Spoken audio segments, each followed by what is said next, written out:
नाज़रीन, वफाकी वज़ीर दाखिला शेख रशीद साहब प्रेस कॉन्फ्रेंस प्रेस कॉन्फ्रेंस कर रहे हैं। आइए आपको बराह रास्त ले चलते हैं।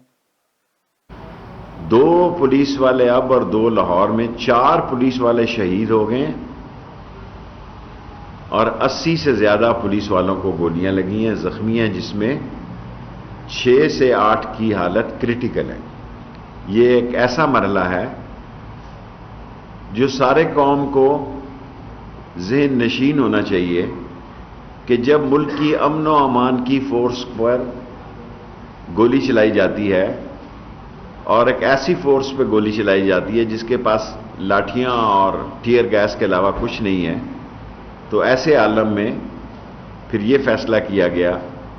कल वजारत दाखिला ने रेंजर्स को, पुलिस को रेंजर्स के मुतहद किया है और मुमकिन है शाम को मेरे, और मुमकिन का लफ्ज़ मैं इस्तेमाल कर रहा हूँ, और नूरुल्लाह कादरी साहब के उनसे दोबारा मुज़ाकरात हों।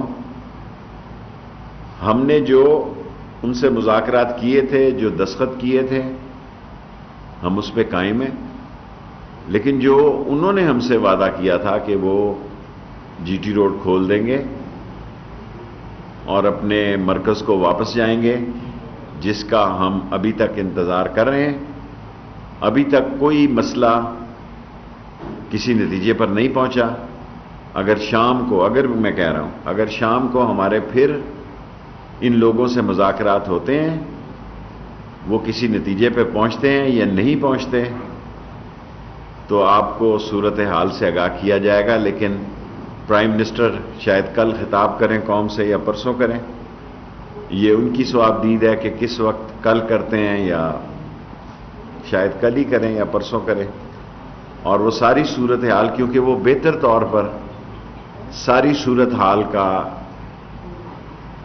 हालात हाजरा कौम के सामने पेश करेंगे, और उनका नैरेटिव ही जो होगा, उनकी जो तकरीर होगी, वही सारी हुकूमत का नैरेटिव होगा।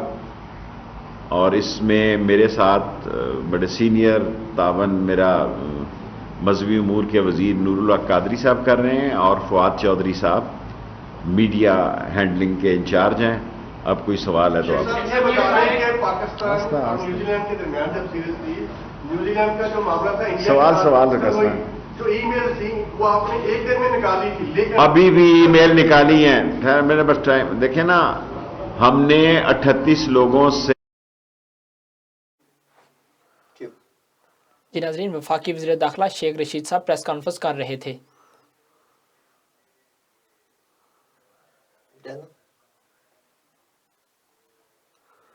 प्रेजेंट बाजू करें।